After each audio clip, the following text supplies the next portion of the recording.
읽어보시겠습니다. 사도행전 5장 33절부터 42절 그리고 15장 5절 1절부터 11절까지 말씀입니다. 하나님 말씀은 사도행전 5장 33절부터 42절 말씀 그리고 15장 5절부터 11절까지 말씀입니다. 사도행전 5장 말씀부터 한 절씩 먼저 교독하시겠습니다. 5장 33절부터 제가 먼저 읽겠습니다. 그들이 듣고 크게 노하여 사도들을 없이 하고자 할세 바리새인 가말리엘은 율법 교사로 모든 백성에게 존경을 받는 자라. 공회 중에 일어나 명하여 사도들을 잠깐 밖에 나가게 하고 말하되 이스라엘 사람들아 너희가 이 사람들에 대하여 어떻게 하려는지 조심하라. 이전에 뜨다가 일어나 스스로 선전하매 사람이 약 400명이나 따르더니 그가 죽임을 당하매 따르던 모든 사람들이 흩어져 없어졌고 그 호적할 때 갈릴리 유다가 일어나 백성을 깨어 따르게 하다가 그도 망한즉 따르던 모든 사람들이 흩어졌느니라. 이제 내가 너에게 말하노니 이 사람들을 상관하지 말고 버려두라. 이 사상과 이 소행이 사람으로부터 났으면 무너질 것이요 만일 하나님께로부터 났으면 너희가 그들을 무너뜨릴 수 없겠고 도리어 하나님을 대적하는 자가 될까 하노라 하니 그들이 옳게 여겨 사도들을 불러들여 채찍질하며 예수의 이름으로 말하는 것을 금하고 놓으니 사도들은 그 이름을 위하여 능력받는 일에 합당한 자로 여기심을 기뻐하면서 공회 앞을 떠나니라. 그들이 날마다 성전에 있든지 집에 있든지 예수는 그리스도라고 가르치기와 전도하기를 그치지 아니하니라. 아멘. 15장 말씀도 한 절씩 교독하시겠습니다. 15장 5절부터 11절까지 말씀입니다. 15장 5절부터 11절 말씀까지 한 절씩 교독하시겠습니다. 제가 먼저 읽겠습니다. 바리새파 중에 어떤 믿는 사람들이 일어나 말하되 이방인에게 할례를 행하고 모세 율법을 지키라 명하는 것이 마땅하다 하니라. 사도와 장로들이 이 일을 의논하러 모여 많은 변론이 있은 후에 베드로가 일어나 말하되 형제들아 너희도 알거니와 하나님이 이방인들로 내 입에서 복음의 말씀을 들어 믿게 하시려고 오래전부터 너희 가운데서 나를 택하시고 또 마음을 아시는 하나님이 우리에게와 같이 그들에게도 성령을 주어 정언하시고 믿음으로 그들의 마음을 깨끗이 하사 그들이나 우리나 차별하지 아니하셨느니라. 그런데 지금 너희가 어찌하여 하나님을 시험하여 우리 조상과 우리도 능히 매지 못하던 멍에를 제자들의 목에 두려느냐. 함께 읽겠습니다. 그러나 우리는 그들이 우리와 동일하게 주 예수의 은혜로 구원받는 줄을 믿노라 하니라. 아멘. 공의회는 함께 모여서 의논하는 회의라는 뜻으로 교회의 중요한 문제를 결정하기 위한 지도자들의 모임을 뜻하며 사도행전에는 세 번의 유대 공의회와 한 번의 기독교 공의회가 나오는데 이 두 공의회의 이야기가 오늘을 살아가는 우리의 삶과 신앙이 던지는 의미가 무엇인지에 대해 함께 생각해 보는 시간을 갖도록 하겠습니다. 첫 번째, 건강한 신앙 생활을 해야 합니다. 일방적이고 무책임한 유대인들의 공의회와 달리 예루살렘 공의회는 많은 변론 후 함께 하나님의 길을 찾는 노력을 했는데 이는 첫 번째, 타락한 종교가 어떤 모습을 하고 있는지를 보여줍니다. 사도행전에는 세 번의 유대 공의회가 나오는데 첫 번째는 베드로와 요한이 나면서부터 성전에 올라가다가 나면서부터 걷지 못하던 사람을 일으켰을 때 그때 유대 공의회가 열립니다. 그래서 그때 그들이 사도들에게 베드로와 요한에게 어떤 질문을 했느냐 하면 너희가 무슨 권세와 누구의 힘으로 이 일을 행하였느냐라고 물었고 이것은 하나님은 자신들을 통해서만 일하실 수 있다라는 그들의 오만을 보여줍니다. 평생을 걷지 못하던 사람이 걸었으면 얼마나 놀라운 일이고 축하할 만한 일입니까? 그것도 맨날 성전 앞에서 교회 앞에서 사람들이 지나가는데 그 앞에서 맨날 앉아가지고 아무것도 못하고 사람들한테 구걸하고 살던 그 사람이 어느 날 성전 앞에서 벌떡 일어나서 걷고 뛰고 그러면은 그 일이 꼭 나를 통해서 일어나지 않았어도 얼마나 하나님께서 우리에게 큰 은혜를 베푸셨는가 함께 박수치고 환호하고 기뻐해야 하는데 그들은 마치 그 일이 잘못된 일인 것처럼 사도들을 불러내고 막 물어봅니다. 너희가 무슨 권세로 누구의 이름으로 이렇게 이 일을 행했느냐 라고 물어보는데 이것은 사도들을 하는데 자기들은 못했으니까 자신들의 영적 무능이 드러날까 봐 그래서 자신들의 권위가 흔들릴까 봐 두려워했고 했고, 그래서 자신들을 통해서 일어나지 않은 그 기적 무효다라고 이야기하는 겁니다. 그 이름으로 했으니까 그 무효다. 이렇게 이야기하는데, 이와 같이 잘못된 종교의 첫 번째 특징이 자신들의 권위를 주장하는 것입니다. 권위란 사람들이 스스로 정당함을 인정하고 따를 때 다른 사람들이 인정해줘야 하는 것인데, 타락한 종교는 스스로 권위를 주장하는 이들이죠. 나는 권위가 있는 사람이다. 나는 권위가 있는 사람이다. 내가 목사인데, 내가 권사인데, 내가 참 그렇게 할 때 자신들의 누추함과 비천함을 드러내는 잘못된 종교의 모습을 보여줍니다. 두 번째 타락한 종교의 특징은 책임 회피입니다. 두 번째 유대 공의회 역시 베드로 때문에 열립니다. 첫 번째 공의회에서 사네드린에서 경고를 하고 보내죠. 더 이상 이 이름으로 가르치지도 말고 행하지도 말라 이렇게 하고 보냈는데, 뭐 사도들이 그 말 듣겠습니까? 우리가 하나님 앞에 순종해야지 뭐 사람의 말을 듣겠나 이래가지고 여전히 나가서 사람들에게 전도하고 그리고 복음을 전했는데, 그들을 통해서 많은 기적이 일어납니다. 심지어 베드로는 지나갈 때 그림자만 덮여도 사람들이 나아요. 할렐루야. 이런 능력이 좀 나타나야 되는데, 그 사람들이 막 지나가는 그 길에서 그 사람 얼굴 보려고 막 그림자라도 덮이려고 막 그렇게 하니까 사람들이 너무너무 많이 몰려들고, 그러니까 한 번 더 그들을 체포해서 가두면서, 그때 그들이 했던 말이 뭐냐면, 너희가 이 사람의 피를 우리에게 돌리고자 한다 라고 말했는데, 이것은 책임을 회피하는 이야기입니다. 유대 공의회 즉 사네드린은 예수님을 죄인으로 규정해서 십자가에 못 박아 죽였고, 유대 율법에 따르면 나무에 달려 죽은 자는 하나님의 저주를 받은 자이기 때문에 그 이름으로 더 이상 능력이 나타나면 안 되는데, 현실에서는 그 이름으로 능력이 나타나요. 그러면은 하나님께서 그 이름으로 능력을 나타내신다는 거, 자기 신들의 공의의 결론이 틀렸다라는 결론에 도달해야 되는데, 그 사람들이 그것을 인정하지 않습니다. 오히려 사도들을 한 번 더 위협해서 입을 다물게 하죠. 더 이상 처음에는 경고만 하고 두 번째는 때리고 놓습니다. 이와 같이 잘못된 신앙의 또 하나의 특징이 반성하지 않는다라는 것입니다. 그들은 언제나 자신이 아닌 타인이 문제요, 상황이 나빠져도 늘 핑계를 대죠. 옛날부터 쭉 그렇게 해왔죠. 책임지지 않습니다. 거짓 선지자들의 대표적인 거죠.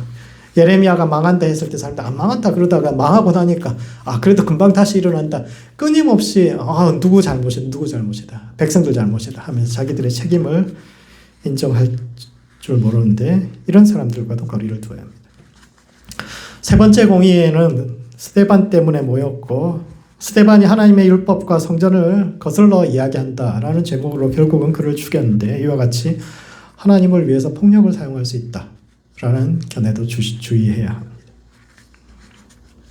우리는 진리를 지켜야 하지만 그렇다고 폭력으로 다른 사람들과 다른 의견을 제거하는 것이 하나님의 길이다 라고 이야기하는 것 굉장히 조심해야 합니다. 그런 점에서 두 번째 공의회 끝에, 이제 세 번의 공의회 중에 이제 핵심이 두 번째 공의회인데, 두 번째 공의회 끝에 가말리엘이라는 유대 학자가 일어나서 이야기를 합니다. 바울의 스승이기도 하고 굉장히 유명한 힐레락파의 거두인데, 그 사람이 했던 말이, 만약 이 일이 사람으로부터 왔으면 무너질 것이요 하나님으로부터 왔으면 너희가 무너뜨릴 수 없고 오히려 너희가 하나님을 대적하는 자가 될 수 있다고 경고하는데, 이것이 이제 사도 누가가 공의회에 대해서, 교회가 어느 순간 우리가 어디로 가야 할지 모를 때는 시간을 두고 지켜볼 필요가 있다. 하나님께서 어떻게 하시는지 그것을 지켜볼 필요가 있다라는 것이 이 공의회에 대한 누가의 결론입니다. 두 번째, 그런 점에서 예루살렘 공의회도 세 가지 특징을 가지고 있는데, 이제 15장에 나오는 사도행전의 가장 중심에 15장에 그 공의회가 있습니다. 예루살렘 공의회. 이 회의가 사도행전의 가장 핵심적인 메시지가 여기에 들어있는데, 이 공의회의 특징은 첫 번째는 열린 마음으로 상대방의 의견에 귀를 기울입니다. 1차 예루살렘 공의회가 열린 이유는 유대에서 온 어떤 형제들이 안디옥에서 모세 법대로 할례받지 못하면 구원받은 것이 아니다 라고 가르쳤기 때문에, 그러니까 안디옥에서는 이방인들한테 그렇게 복음을 전해가지고 그 사람들이 들어와서 막 열심히 신앙생활하고 성령까지 받았는데, 갑자기 너희가 구원받은 거 아니다, 할례 안 받았으면 구원받은 거 아니다 이렇게 이야기하니까 안디옥 성도들이 놀라서 이제 바울과 바나바에게 예루살렘 가서 이것에 대해서 확답을 좀 받아보고, 이게 정말이냐, 우리가 생각할 때 믿음이라는 것은 마음에 관한 것인데 육체의 어떤 할례를 받지 않았다고 해서 이미 성령께서 우리에게 임하셔서 우리가 이렇게 역사하고 사역하고 다 하고 있는데 우리가 구원받지 않고 아예 그 믿음의 출발선에 서지 못했다라면 뭔가 문제 있는 거 아닌가, 이것에 대한 확답을 받아와 달라고 이야기를 합니다. 그래서 바나바와 바울이 예루살렘에 올라갔죠. 그래서 성도들 앞에서 하나님께서 이방인들 가운데, 이방인들 사이에서 지금 어떤 일을 행하고 있는지에 대해서 선교 보고를 쭉 했더니 그 보고의 끝에 바리새 출신의 믿는 자들이 일어나서 그럼에도 불구하고 할례를 행해야 한다, 이렇게 이야기를 합니다. 할렐루야. 딴 때 좀 이야기하지, 선교 보고하고 막 은혜 받아가지고 와, 전 세계에서 하나님께서 얼마나 놀라운 일을 행하고 계신지 보십시오, 이렇게 사람이 일어나고 능력이 일어나고 막 하는데 그거 끝나고 나니까 손들고 할례해야 됩니다. 굉장히 분위기 엉망되었을 텐데 그럼에도 불구하고 정말 용감한 사람들이죠. 할렐루야. 바리새인 출신들 너무너무 용감한 사람입니다. 교회에 이런 사람들이 좀 있어야 될 텐데. 근데 놀라운 것은 교회가 그걸 받아들인다는 거예요. 사실 분위기상 그렇게 하면 안 되거든요. 그런데 그때 손들고 강력하게 이야기하고 그러면 이 문제에 대해서 우리가 함께 모여서 회의를 해봅시다. 그 사람들이 마음껏 이야기할 수 있는 기회를 제공합니다. 그리고 그 사람들의 의견을 충분히 들어주죠. 입으로는 예수님을 믿는다고 하지만 그리고 매 주일마다 교회에 나오는데 여전히 삶과 생각은 이방 생각에 갇혀 있을 수 있기 때문에 진짜 예수 믿는 것은 어떤 삶으로 변화되어야 한다. 따라서 그들에게 할례를 행하고 율법을 가르쳐야 한다라고 그 사람들이 주장했는데, 왜냐하면 이 사람들은 고립주의가 참된 신앙의 길이라고 생각하기 때문에. 바리새라는 말 자체가 구분되다는 거잖아요. 세상과 분리되는, 그것이 옳다고 믿는 사람들입니다. 지난주에도 이야기했다시피 그 시대의 사회생활이 주로 목욕탕과 체육관에서 이루어지는데 할례를 행하면 사회생활을 하기가 힘들어지는 겁니다. 자신이 기존에 가지고 있던 어떤 사회적인 연결망에서 나와야 되는 상황인데, 사실 전도하고 세상에 복음을 전하고 살려면 거기서 나오면 안 되죠. 그러나 바리새인들은 세상을 어차피 타락했기 때문에 그런 사람들로, 그런 교제로부터 물러나는 것이 옳다라고 믿는 사람들입니다. 차라리 저 사람들과 우리를 구분하기 위해서 더욱더 할례를 행해서 우리는 더 이상 세상에 속해 있지 않다, 우리는 거룩한 백성에게 속해 있다, 우리는 하나님의 백성이고 또 다른 세상과는 다른 거룩한 집단이라고 스스로를 드러낼 필요가 있다라고 주장하고, 그래서 구분되는 삶을 강조했는데 바울이 이를 반대합니다. 바울이 이를 반대한 것은 그 신학적인 논쟁이라기보다, 왜냐하면 궁극적으로 사도행전에서 이야기하고자 하는 것은 예수님의 명령이 땅끝까지 이르러서 복음을 전하라는 것인데, 우리끼리 모여서 그렇게 세상과 구분해서 물러나게 되면 우리가 복음을 어떻게 전하느냐라는 논지입니다.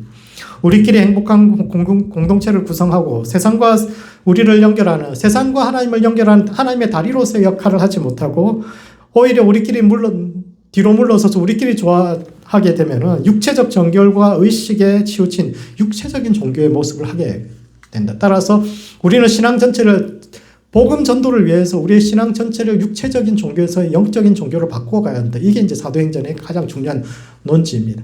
사도 바울이 1차 전도행부터 시작해서 3차까지 갈 때 조금씩 어떻게 변해가느냐 하면 육체 중심에서 성령 중심으로 변해갑니다. 그래서 3차 전도행 되면 본인이 밖에 나가서 전도하지 않아도 사람들이 몰려와가지고 성령을 받고 막 그런 것들이 막 일어나거든요. 그래서 영을 중시하는 영적 종교의 변화, 이렇게 이야기합니다. 그러나 그럼에도 불구하고 교회는 그 소수의 목소리에 대해서 귀를 기울입니다. 바리새파 출신들의 숫자가 그렇게 많지 않음에도 불구하고 교회는 소수의 목소리를 무시하지 않고 그들이 자신들의 의견을 마음껏 표현할 수 있도록 기회를 제공합니다. 두 번째 예루살렘 교회가 했던 것은 하나님께서 이 시대에 하시는 일이 무엇인지를 질문합니다. 예루살렘 공의회는 양쪽이 각자 의견을 충분히 이야기한 후에 결론적으로 베드로가 일어나서 자기가 욥바에서 겪었던 일을 다시 한번 이야기합니다. 하나님께서 내가 깨끗하게 한 것을 네가 속되게 하지 말라라고 3번 말씀하신 후에 고넬료의 집에 갔더니 그곳에서 아직 세례도 받지 않은 사람들 위해, 이방인들 위해 성령이 강력하게 임하는 것을 보면서 성령께서 이미 저 사람들을 당신의 백성으로 삼았는데 내가 뭐라고 저것은 구원받은 것이 아니다라고 그렇게 이야기할 수 있었겠는가? 우리는 하나님께서 하신 일을 쫓아가면서 그것이 어떤 일을 보는 증인이지 하나님께서 하신 일이 옳은지 그른지를 판단하는 재판관의 역할로 우리가 부름받지 않았다. 따라서 하나님께서 하신 것을 우리가 그것을 어떻게 이해해야 되는가, 그 관점으로 우리의 관점이 바뀌어야 된다라고 이야기를 했고, 그 이야기를 듣고 사람들이 다시 한번 생각해 보기 시작합니다. 각자가 자기의 의견이 있지만 그럼에도 불구하고 그 의견을 그 자리에서 내려놓고 지금 우리 공동체에게 이 순간 하나님께서 이야기하시는 말씀과 방향이 무엇인가에 대해서 다시 한번 듣고 기도하기 시작하죠. 그리고 마지막으로 예루살렘 교회는 일치를 추구합니다. 사도들이 공의의 결정을 안디옥 교회에 보내면서, 그래서 이제 이방인들이 아무것도 할례를 요구하지 않는다라는 그 결정을 보내면서 야고보가 덧붙였던 말이 우리가 만장일치로 이것을 결정하였다라고 이야기하는데, 이 회의에서 가장 결정적인 역할을 한 사람, 만장일치라고 이야기할 수 있는 거, 이 회의에서 가장 결정적인 역할을 한 사람이 바로 야고보이기 때문입니다. 야고보는 예수님의 동생인데 당시 예루살렘의 보수적인 유대인들, 특히 바리새파 유대인들을 대표하는 사람입니다. 이 사람은 역사 기록에도 남아 있는데 당시에 유대인들을 굉장히 존경하던 사람입니다. 유대율법을 굉장히 잘 지키는 사람으로서 바리새인들도 존경할 그런 사람인데, 이 사람이 딱 이야기를 합니다. 우리는 이방인들에게 할례를 요구해서는 안 된다라고 이야기를 하죠. 그런데 이 사람이 왜 그런 결론을 내리게 됐느냐 하면, 그러면서 이 사람이 한 가지 말씀을 이야기합니다. 이후에 내가 다윗의 무너진 장막을 다시 일으키며 남은 사람들과 내 이름으로 일컫는 모든 이방인들로 주를 찾게 하려 합니다. 라는 이 시편 구절을 인용하죠. 그런데 이 구절이 원래는 어떻게 이해되었냐면은, 이방인들이 하나님께 돌아온다는 것에 대한 많은 시편 구절과 예언 이야기들이 있습니다. 이사야의 대표적으로 그런 이야기 있잖아요. 오라 우리가 여호와의 산에 올라 그 율법을 듣자 하면서 이방인들이 막 몰려오는 이야기가 있거든요. 그래서 바벨론 포로기부터 사람들이 계속적으로 이방인들에게 복음을 전하고, 포로기의 가장 중요한 문서인 에스더서에 보면 그런 이야기 나오잖아요. 유대인 되는 사람이 많았다. 그 이전까지 유대인이, 종교라는 것은 각 민족에 속한 것이었는데 이방인이 유대인 되는 길을 열어놨어요. 어떤 민족이나 뭐 이런 것을, 우리는 유대 민족이니까 이스라엘 여호와 하나님을 믿고 다른 민족은 다른 신을 섬기는 게 당연했는데, 그 시대 종교라는 것이 민족성처럼 어떤 부족이나 이런 것에 막혀 있었는데, 이방인들도 누구든지 믿으면, 그리고 율법을 지키면은 하나님 백성들, 유대인 되는 길을 열어놨고, 그래서 유대인들도 굉장히 열심히 전도를 했어요. 기독교만 전도를 하는 것이 아니라 유대인들도 경건한 이방인들을 만들기 위해서 굉장히 많이 전도를 했고, 그런 의미로 이방인들이 하나님께 돌아오게 될 것이다, 이런 의미로 그 구절들을 해석했는데, 야고보가 뭐라고 이야기를 하느냐면, 마지막 날 하나님의 나라에 유대인과 이방인이 함께 들어가야 되는데, 이방인한테 전도해서 할례 주고 율법 가르쳐서 그 사람은, 그렇게 되면 그 사람은 유대인 된 거 아니냐. 그러면 이 이방인은 이방인이 아닌 거예요. 모두 유대인이 돼가지고 하나님 만나는 거고, 하나님의 뜻은 이방인인 채로 하나님을 믿는 사람들이 나와야, 그래야 진짜 하나님의 말씀이 이루어진다 라고 이야기를 하는 겁니다. 그래서 예루살렘 공의회가 그렇게 모두가 합의할 수 있는 그런 결론이 나오게 되죠. 그러므로 건전한 대화와 토론이 일어나는 건강한 신앙생활을 해야 합니다. 스스로의 권위를 주장하지만 책임을 회피하고 폭력으로 반대자들을 박해하여 세상과 분리된 자신들만의 세계에 갇힌 종교가 아니라, 우리와 다른 의견에 대해서도 건강하게 토론하고 지금 이 시대를 향한 하나님의 뜻이 무엇인지를 질문하며 말씀에 담겨있는 더 깊은 의미가 무엇인지를 깨달아 하나님과 세상을 연결하는 하나님의 다리가 되는 모든 성도들 되시기 바랍니다. 두 번째, 그런 점에서 오늘날의 교회는 어떠한지에 대해서 생각해 봐야 합니다.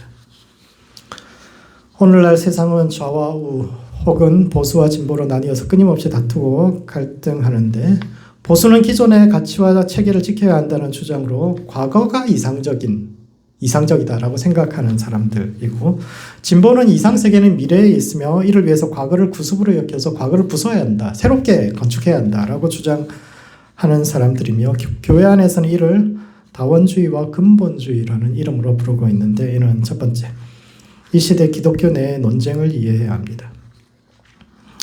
오늘날 기독교의 주류 이론은 종교다원주의입니다. 종교다원주의는 진리는 하나요. 어떤 길을 가더라도 정상에서 만나게 되어 있다. 라는 것인데, 할렐루야. 잘 이해가 안 되죠. 불교를 믿어도, 무속을 믿어도 저 꼭대기 올라가면 진리는 딱 한 군데서 만난다. 이게 이제 종교다원주의, 극단적으로 이야기하면 좀 그렇게 되는데, 이게 주류 이론입니다. 왜냐하면 이는 2차 대전 후에 근대 문명에 대한 반성으로부터 시작되었기 때문입니다. 두 번의 세계대전을 치르기 전까지 서양 문명은 굉장히 매우 자신만만했습니다. 우리가 세상에서 제일 앞선 문명이고, 그리고 우리가 걷는 길이 항상 옳고, 우리가 역사의 최첨단을 걷고 있다. 우리가 역사의 완성을 향해서, 하나님 나라의 완성을 향해서 우리가 기독교 세계를 이끌어가고 있다. 이런 자신감이 굉장히 충만했죠. 우리가 걷는 길이 항상 옳고 정의롭고, 그리고 다른 인종들은 우리가 걸어간 그 길을 그대로 따라와야 한다. 이런 세계관을 가지고 있어요. 그러니까 우리가 개발도상국이라는 그런 이야기, 이게 다 이런 이론에서 나오는 거거든요. 저기는 개발된 국가, 우리는 개발하는 국가, 그리고 아예 안 된 국가, 언더디벨롭먼트 이러면서 우리는 서양 사람들이 갔던 길을 그대로 따라가야 한다. 이런 세계관으로 전부 다 세상이 돌아가고 있을 때인데, 그 생각이 두 차례의 세계대전을 겪으면서 완전히 깨어지고 이에 대해서 반성하기 시작하죠. 세상에서 가장 앞선 문명이라고 자부했던 자신들이 수천만 명을 학살하는, 수천만 명이 죽는, 한 세대 전체가 사라지는, 2차 대전 때 5천만 명이 죽었거든요. 어마어마하잖아요. 젊은 사람이 5천만 명이 사라집니다. 한 세대 전체가 사라지죠. 그런 것을 겪으면서, 그것도 기독교인들끼리 그렇게 치고받고 싸우고 그렇게 서로를 죽이면서, 야, 나와 생각이 다르고 뜻이 다르고 해서 무조건 죽이고 저 사람들 무조건 틀렸다. 각자 스스로의 우리는 정의로운 전쟁이라고 각자의 정의를 이야기하면서 그렇게 서로를 죽이는 거, 그런 것이 정말 하나님의 뜻인가? 그것이 정말 그리스도를 따르는 것인가? 그것이 정말 문명의 길인가에 대해서 사람들이 깊이 고민하게 되면서, 이게 이런 게 아니라 함께 더불어 살아갈 수 있는 어떤 세상을 만들어 가야 한다라는 공감대를 형성하기 시작합니다. 그런 점에서 서로의 다른 점만이 아니라 우리가 이건 다 여러 가지 다를 수 있지만 그 중에 공통적인 것도 있을 테니까 그 공통점을 좀 더 찾아보자라고 했고, 그 바탕 위에 평화를 이루기 위한 노력을 하게 되는데, 여기서 이런 생각이 이제 결국 다원주의라는 철학으로 나오고, 이런 흐름이, 시대의 흐름이 종교계에서 나타나는 형태가 이제 종교일치를 추구하는 에큐메니컬 운동. 우리가 서로 달라도, 교파가 달라도 우리가 좀 연합하자. 이런 에큐메니컬 운동, 연합운동, 이것 때 일어나기 시작했고, 그것이 같은 기독교 내를 넘어서 타종교에도 어느 정도 관용을 보여주자라고 나타나는 것이 종교 다원주의인데, 이것이 현대사회에 가장 큰 영향을 미쳤습니다. 왜냐하면 2차 대전 직후까지만 해도 인종차별이 굉장히 심했잖아요. 그렇지 않습니까? 미국에서 흑인 민권운동이 60년대에 일어나는데 45년에 2차 세계대전 끝났을 그때만 해도 사람들이 여전히 노예제가 옳다라고 생각하는 사람들이 다수였거든요. 기독교인들 중에도. 그 시대는 인종차별은 당연한 것이고, 백인들이 가장 잘 땅을 돌보, 아프리카 사람들한테 땅 맡겨놓으니까 다 황폐화되니까 우리가 차라리 가서 개발해주고 그것이 하나님의 뜻이다. 이게 명백한 운명이론이라는 거거든요.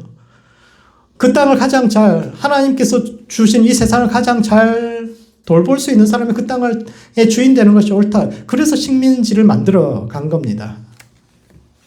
그래서 전 세계를 식민지화하는 것, 백인들이 다스리는 것이 하나님의 뜻에 부합하다라고 생각했고, 그래서 유색인종은 백인들이 가르치고 계몽해야 할 대상으로만 여겼는데, 다원주의 이론은 그런 편견을 뛰어넘어서 유색인종들의 말에도 귀를 기울이고, 또 그 사람들을 가르치고 계몽해야 할 대상으로만 여기는 것이 아니라 같은 눈높이를 가지고 대화해야 할 대상으로 여겨야 한다라고 생각하게 했으며, 이로 인해서 사회가 좀 더 성숙해지고 식민지 교회에서 굉장히 큰 환영을 받았습니다. 그렇지 않겠어요?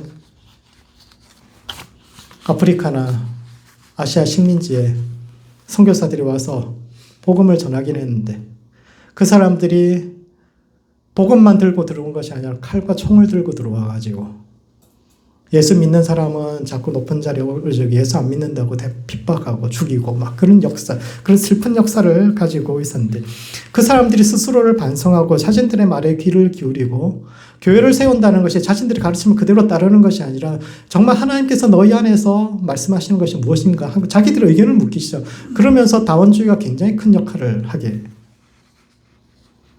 되죠. 그러면서 전 세계 교회가 매우 건강하게 변하게 되는데 유독 한국에서는 이 이론이 받아들여지지 않았는데 왜냐하면 우리에게는 기독교에 대한 아픈 역사가 없기 때문입니다. 다른 민족은 대부분 기독교를 어떻게 받아들였냐면 식민주의자들로 받아들였어요. 그런데 한국의 기독교는 어떻게 들어옵니까? 우리는 일제 식민지 하에 있을 때 기독교가 와가지고 우리를 구원해 준 역할을 했거든요. 우리가 나라를 위해서 싸우는 거 교회가 다 보호해줬어요. 선교사들이 앞장서서 막아주고 선교사들이 보호해주고 싸워주고 그랬죠. 선교사들이 너무너무 지도자들 키웠죠. 고아들 돌보았죠. 무료로 가르쳤죠. 병원 세웠죠. 한국에서 교회는 그러니까 너무 구원자로 온 겁니다. 아무 조건 없이. 뭐 언제 봤다고 이 사람들이. 한 번도 본 적이 없는 사람들을 위해서 낯선 땅에 와서 뭐 병들어서 몇 년 못 살고 죽어요. 양화진 만들어지게 된 닥터 헤론 그 사람 한국에서 5년 살았거든요. 테네시 의과대학의 수석 졸업자입니다. 그 당시에서도 미국에서도 드물던 외과 의사예요. 설전이죠. 온갖 수술을 다 했던 사람. 한국에 와서 5년 살다 죽습니다. 풍토병으로. 그러니까 한국 사람들에게 기독교는 선의 종교예요. 철저한 선의 종교입니다. 하나님의 은혜. 그런데 그 기독교가 스스로를 반성하면서 다원주의라는 입장을 내놓으니까 갑자기 너무 당황스러운 거예요.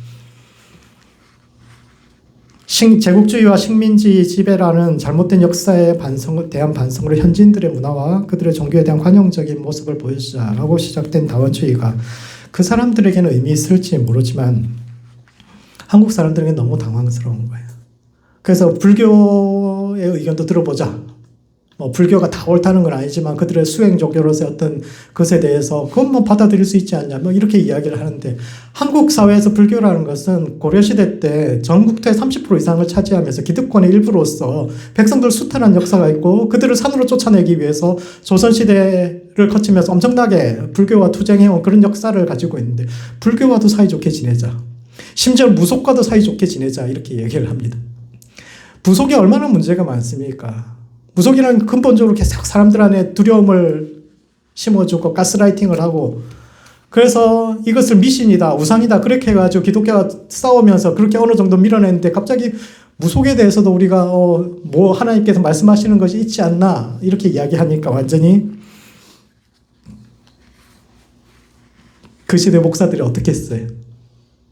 뭔가 문제가 있는데 서구 기독교가 타락하고 있는데 이런 느낌을 쭉 받게 되고 이 둘이 크게 부딪힌 것이 부산에서 열린 세계 기독교 총회에서입니다. 그 기독교 총회가 세계 한 8년에 한 번씩 전 세계 돌아가면서 열리는데 부산에서 한 번 열린 적이 있어요. 그런데 거기서 굿을 한 건 아닌데 굿과 비슷한 공연을 합니다. 그러니까 어떻게 보면은 다원주의의 이론적 기반이 되는 것이 이제 멜기세덱이 이제 이론적인 기반이 됩니다. 하나님께서 복음을 주시기 전에도 모든 민족에게 하나님을 더듬어 찾아갈 만한 그런 요소를 주셨고 그것을 멜기세덱 팩터라고 이야기를 합니다. 하나님께서 아브라함을 통해서만 이 땅에 구원을 주신 것이 아니라 오히려 아브라함이 가나안의 제사장이자 왕인 멜기세덱을 통해서 지극히 높으신 하나님에 대해서 배웠던 것처럼 기독교가 이 땅에 전달되기 전에도 하나님을 알 수 있는 어떤 길이 제시되었을지도 모른다. 그것을 찾아보자. 이런 운동들이 있었는데 그래서 각 민족의 전통과 신앙 속에서 기독교와 공존할 만한 요소를 찾기 위해서 노력했고 그 중에 하나가 한국의 무속 안에서 억울하게 죽은 영혼들을 위로하는 초혼제 그래서 그 공동체와 시대의 아픔을 치유하는 초원제에 대한 연구가 있었는데 학술적인 차원에서 이것은 이해될 수 있을지 몰라요. 뭐 그럴 수도 있지. 그럴 수 있는데 그리고 전 세계 돌아다니면서 기독교 총회할 때 아프리카에서 그런 비슷한 공연을 했을 때 뭐 그럴 수 있지 뭐 이렇게 했어요. 그런데 막상 부산에서 우리 앞에서 굿을 하는 걸 보니까 굿 비슷하게 막 춤추면서 막 그런 거 보고 야 이게 맞나? 하면서 그때 목사들이 대거 일어나서 야 이건 아니지. 그러면서 완전 한국교회가 근본주의로 돌아가 버리게 됩니다. 그래서 그때를 기점으로 한국교회가 크게 둘로 갈라져서 한쪽은 근본주의로 돌아갑니다. 하나님의 말씀을 1.1획도 바꿀 수 없으며 경계석을 옮기는 자는 저주받게 된다고. 우리가 오늘 이 기준을 지키지 않으면 교회의 본질과 정체성이 뿌리붙다. 그래서 한국교회는 세계 어떤 교회보다도 굉장히 보수적입니다. 왜냐하면 서구 기독교가 타락해서 저러고 있다고 생각하고 따라서 우리가 그 정통의 맥을 우리가 이었다라고 생각을 하는 그런 의식이 굉장히 충만하신 분들이 많아요. 그래서 말씀을 근본부 그래서 세계 기독교 흐름하고는 굉장히 달라요. 근데 그게 꼭 나쁘진 않아요. 왜냐하면 우리는 기독교에 대한 나쁜 역사가 없고 너무 좋은 역사이기 때문에 그럴 수밖에 없는데 그래서 우리는 굉장히 근본주의 그리고 보수주의적 입장에 서 있습니다. 두 번째 그런 점에서 우리는 복음주의라는 제3의 길을 가야 합니다. 이 이야기를 하는 이유가 제가 굉장히 진보적이라고 생각하시는 분들의 입장에 생각하시는 분들이 있을까 봐 그런데 저 굉장히 보수적이거든요. 그러니까 근본주의와 다원주의의 이 논쟁 속에서 제3의 길을 추구하는 사람들이 있는데 그 사람들이 바로 복음주의자들. 이거 제가 그 길 위에 서 있다는 걸 이야기하는 겁니다. 다원주의는 여러 가지 문제를 가지고 있는데 먼저 모든 길이 하나로 통하는 것은 산이라는 전제하에서 가능한 겁니다. 그렇잖아요. 보통 진리를 산을 오르는 것과 비유하죠. 그러니까 이쪽 길로 가든 저쪽 길로 가든 산 정상에 가면 다 만난다. 그것은 진리의 길이 산일 때 가능한 겁니다. 그런데 진리의 길이 과연 산이 아니라 사막이라면 어떻게 될까요? 오아시스를 찾아서 각자의 길을 찾아서 영혼의 답을 찾아서 가야 되는데 그 길이 산인지 사막인지 모르잖아요. 우리가 그 어디선가 만날지 안 만날지 그거 알 수 없는 거거든요. 아무리 진실하게 요정의 존재를 믿어도 그 믿음이 요정이 실체한다는 증거나 믿음의 정당성을 가져다 주지 않습니다. 뿐만 아니라 우리가 함께 할 수 없는 종교들이 있죠. 예를 들어서 교주를 신격화하는 그런 종교라든지 기존의 윤리 체계와는 다른 윤리 체계를 가진 종교, 그리고 또 한 가지 종교는 날아다니는 빗자교, 이런 종교와는 함께 할 수 있느냐. 실제로 존재하는 종교입니다. 플라잉 피자 종교가 있어. 매주 모여서 예배 드려요. 그 사람들. 패러디 종교죠. 종교가 무슨 의미가 있냐. 이런 게 있는데 자기들끼리 모여가지고 매주 모여서 맨날 피자를 먹나. 그래서 막 날아다니는 플라잉 피자를 자기들이 찬양을 하고 노래를 만들고 설교를 하고 막 그런 종교가 있어요. 패러디 종교. 이런 종교와 우리 함께 할 수는 없죠. 그러나 그렇다고 근본주의가 답이 될 수 있습니까? 근본주의는 말씀을 문자 그대로 지키자.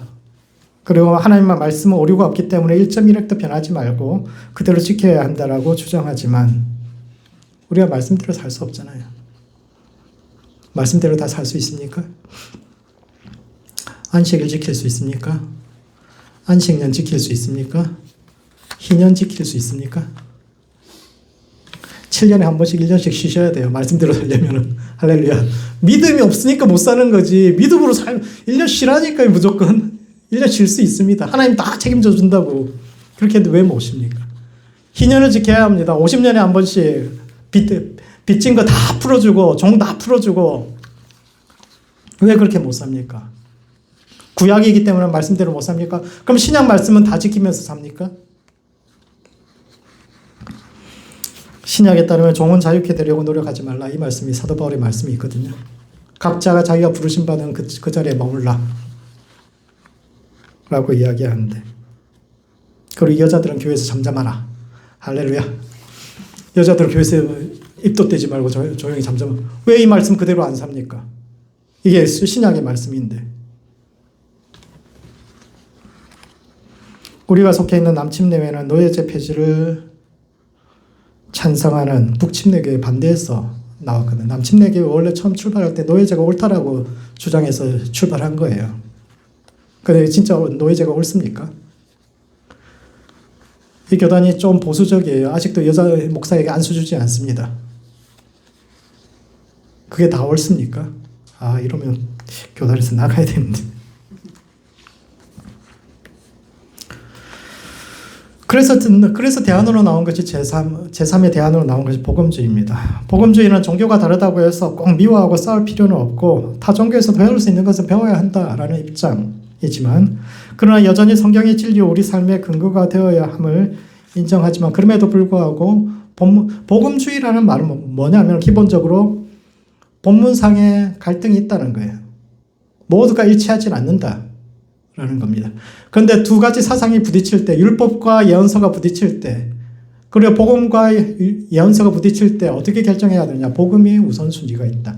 하나님의 진리는 시간이 지나면서 점점 뜻이 분명해지고 발전해 온다. 이런 관점을 가지고 있고, 따라서 현실에서 말씀을 살아내기 위해서는 예수님의 삶과 가르침에 기반해서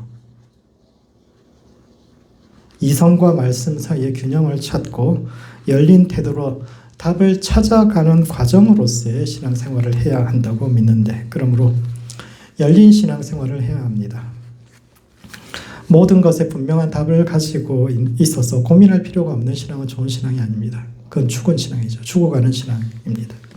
참된 신앙은 제가 가장 이상적으로 생각하는 신앙인들은 포로기를 살았던 사람들입니다. 말씀대로 살 수 없어요. 말씀대로 너무너무 살고 싶은데 현실에서 그 말씀대로 살 수가 없어요. 그래서 끊임없이 고민합니다. 이 길이 하나님의 길인가? 지금 하나님께 내 삶 가운데 이 길을 요구하시는가? 끊임없이 고민해야죠. 고민하면서 하나님의 뜻대로 살기 위해서 노력해야죠. 어둠을 더듬어가면서 하나님이 어떤 분인지를 깊이 고민하고 과거의 조상들에게 말씀할 수 있는 이 말씀이 오늘 우리의 삶에는 어떤 의미를 지니는지에 대해서 깊이 묵상해서 하나님의 본질, 그 묵상의 결과가 하나님의 본질에 더 가까이 가고 하나님이 어떤 분인지 더 깊이 이해하게 되는 것인데, 이와 같이 열린 과정으로서의 신앙생활, 이것을 지키는 것이 신앙생활이다라고 이야기하는 것이 아니라 각자의 삶에서 정말 하나님을 진지하게 쫓아가는 것이 무엇인가에 대해서 깊이 고민하고, 그래서 더 깊이 하나님을 알아가는 과정으로서의 신앙인데, 이와 같이 오늘 이곳에서 내 삶에 직접 말씀하시는 그 하나님을 찾아가는 살아있는 신앙생활하는 모든 성도들 되시기 바랍니다. 말씀을 정리하겠습니다. 사도행전 5장과 15장에는 두 가지 공의의 이야기가 나오는데, 첫 번째 열린 신앙생활을 해야 합니다. 타락한 종교는 권위를 강조하고 책임을 회피하며 폭력을 정당화하는 반면, 건강한 종교는 열린 태도로 대화하며 지금 이 시대에 말씀하시는 하나님의 뜻이 무엇인지 고민하여 하나님과 세상을 연결하는 다리가 되는데, 세상과 분리된 자신들만의 세계에 갇힌 신앙이 아니라 세상과 소통하며 더 큰 진리를 깨달아가는 모든 성도들 되시기 바랍니다. 두 번째, 이 시대의 교회를 위해서 기도해야 합니다. 이 시대의 교회는 다원주의와 근본주의의 갈등 속에 있는데, 나와 생각이 다른 이들을 포용하되 참된 진리와 우리 신앙이 추구하는 바가 무엇인지 깊이 깨달아 시대가 필요로 하는 영성을 제공할 수 있는 깨어있는 교회, 그리고 부흥을 준비하는 성도들 되시기 바랍니다. 기도하시겠습니다. 기도하실 때는 먼저 열린 신앙생활 하는 성도 될 수 있도록 자신을 위해서 기도합시다. 우리의 신앙이 열린 태도로 세상과 대화하며 하나님과 세상을 잇는 다리의 역할을 할 수 있도록, 그런 성도 될 수 있도록 자신을 위해서 기도하시고, 두 번째는 부흥을 준비하는 성도와 교회 될 수 있도록 서로를 위해서 기도합시다. 이 시대가 필요로 하는 영적 갈망을 채워줄 수 있는 성도와 교회 될 수 있도록 서로를 위해서 함께 기도하시겠습니다.